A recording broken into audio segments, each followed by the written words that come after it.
Abel, good afternoon sa inyong lahat. Ayan mga Abel, oh. Ano oras na ba? Ayan. Alauna, 1:09 na. So ngayon mga Abel, tapos na ako maglinis. Ayan, oh, kita nyo. Tapos na ako maglinis sa aking mga breeder cage. Ayan. Pati dito, ayan, oh, malilinis yan mga Abel, oh. Linis yan, oh. Linis muna tayo para maginhawa ang buhay. Ayan. Ayan. Kaso nga lang mga Abel, naglulugon yung mga ibon natin ito. Ito, mga Abel. Naglulugon. Ito, naglulugon din to. Then ito, patapos pa lang. Ito si NPL, oh. Tapos dito, ito, malapit na siya. Konting kembot na lang. Magagamit na. Then ito, ayan, pagamit na to. Si Arandok, tsaka si Peter Lapot, ayan. Ito, pwede na rin to. Then ito, medyo, ano pa, tawag dito, lugon pa, ayan, oh. Hindi pa natin magamit. So, ito mga Abel, malapit na makompleto yung ano natin, mga summer natin, ayan. Bale, dito, nagsama-sama na yung mga young bird natin. Bale, 6 sila dito. Meron pa tayong naiwanang isa, ito, mga Abel, oh. Yan. Yan yung isa nating young bird. Yan yung, ano, Peter B. Cross Arandok natin, ayan. Yan yung nag-iisa na lang na pahabol natin, ayan. Naka-BBC yan mga Abel. So ito nga, yung mga abats niya, yung 6 natin. Gaganda mga Abel, oh. Pili na. So, ang gaganda nitong mga ibon na to, meron pa tayong makikita ditong white tail. Pero hindi naman totally yung buntot niya, maraming puti. Kumbaga, meron siyang paningit sa buntot na white tail. Ayan, white. Ayan, oh. May paningit na puti. Ayan, oh. Kagandahan. Ayan, oh. Meron tayong paningit na puti. Kitang-kita sa area sigurado mga Abel, oh. So itong isang ibon na to, anak to ni Rigor. Ayan si Rigor. Ito si Rigor. Yan. Yan Rigor na yan. At saka itong si, ayan, Peter Press na yan. Yan Peter Press natin. Line breeding silang dalawa. Line breeding sila. Ang kapatid naman yan is ayun. Asan ang kapatid niyan? Ito, itong nakaharap sa atin. Ito nga ba? Teka lang, hindi. Ito nga ba? Ayun yung nakakulay green na yun. Yung green na sing-sing na yan. Ayan.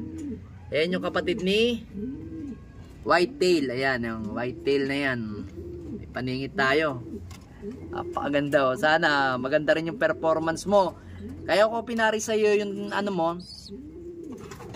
tiyahin mo, kasi kailangan mo ng bilis. Kaya ako pinari sa iyo si Peter Press, kasi si Press may bilis kasi yon. Pero mga Abel, mapapansin nyo, mahabang ibon to. Ayan yung anak ni Rigor. Ayan, oh. Pakahabang ibon. Then ito, totong mga nakaharap na to, ito naman, bali, magpinsan pala to. Ito anak ni Rigor, tong white tail na to. Itong dalawang to, anak ni Miss Peter. Di ba si Miss Peter at saka si Rigor is magkapatid? Oh. Tapos, yung anak pala, yung puti na yun, yung white plate na yan. At saka asan pa? Peter.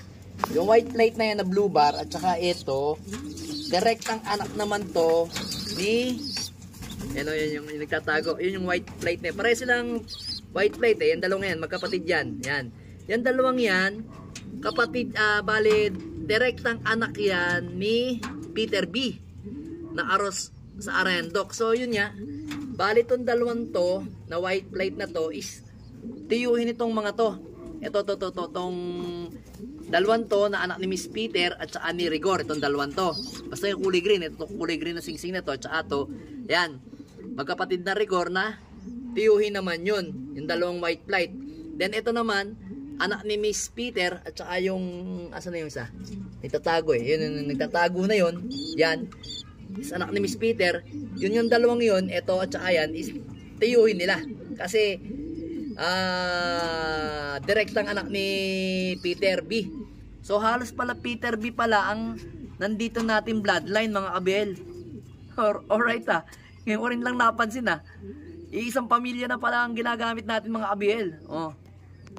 Then itong isang to naman mga Abel, Peter B rin to, direktang anak, second clutch.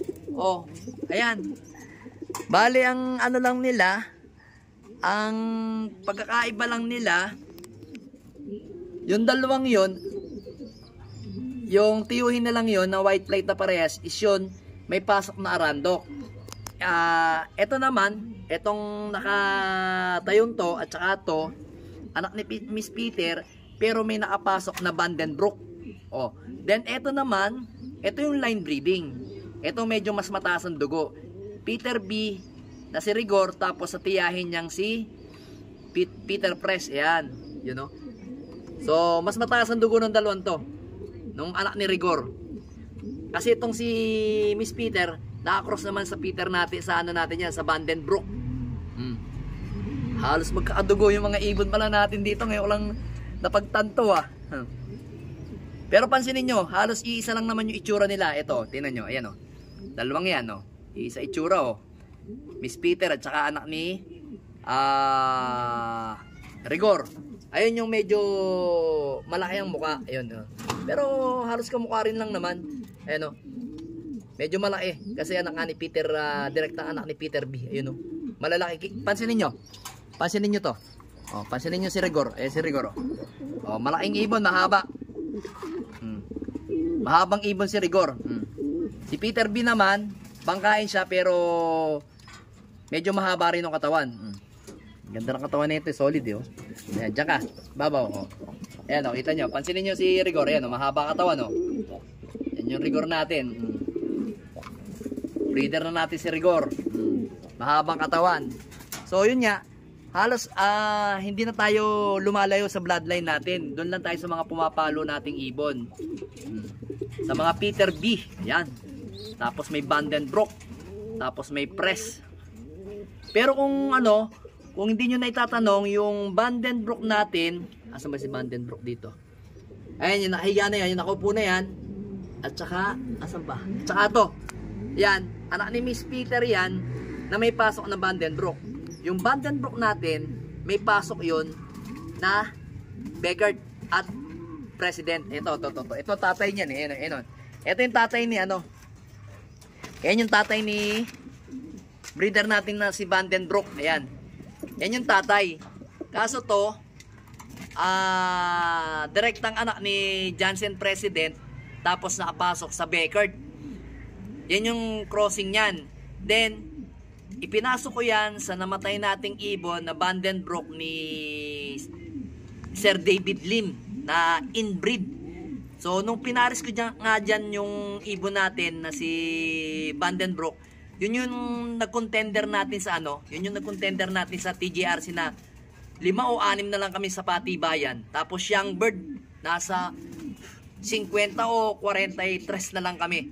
Kaso nga lang, hindi ko na naikarga ng last 2 laps kasi bigla siyang namatay. Kaya nung nakapagpalabas ulit ako ng dalawa dito, yung isa, white flight na checkered na gagawin ko sanang stock, pinakawalan ko, tinamaan ng baleleng. Ngayon, pinakawalan ko para ako mainitan, nawala naman sa ranging. Kaso may baleleng siya.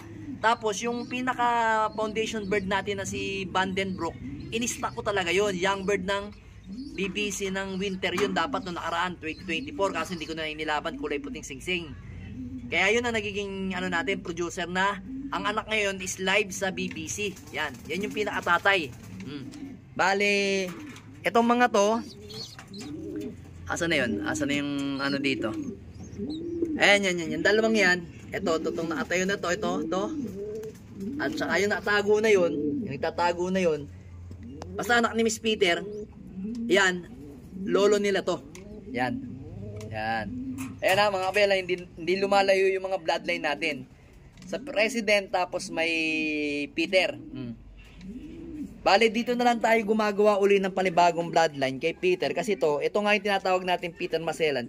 Kasi hindi talaga to, hindi pala to masyado namamaris. Ito pa pala, meron pa pala tayong dalawang young bird ng Peter. Ayan. Yan yung Peter natin na dalawang BBC pa. Yan pa pala, Peter din yan. Kaso itong Peter na to, ibang lahi nito. Sariling Peter ko to, na old lines, na 706 ata ang line nito. Basta to, may pasok to na Koto, na Peter. Saldi Garcia siya, na tapos yung Peter ko na PFC, na kapatid ng second overall champion ni Jenkin Yu. Oh, yun. Kaya meron tayong bloodline na old lines na Peter talaga ito. Sariling bloodline talaga natin to. Pero tong Peter na to kasi, yung ginagamit natin mga Peter dito, ito. Peter to ng tropa ko, ng kumpare ko. Yan, Peter.